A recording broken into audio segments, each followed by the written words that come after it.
Shepherd, count your sheep is also on all black keys. It's the same hand position as Old Pig Donald, actually. Right hand is on 3 black keys, left hand is on 2 black keys. This song is beautiful, so let's take a look. Grab your pencil to do some writing.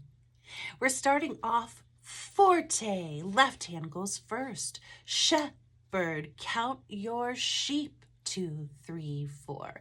Now we play piano as they fall asleep. 2, 3, 4. I'm gonna flip the book.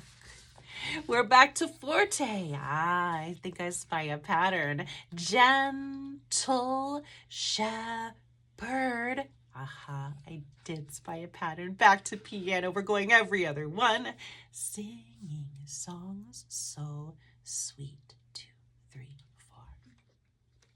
I'm going to count and play this song, but as you play it, you can count aloud, you can sing the finger numbers or sing the words. Honestly, I'd recommend doing all 3 of those things. They're all gonna help you feel stronger as a pianist in different ways.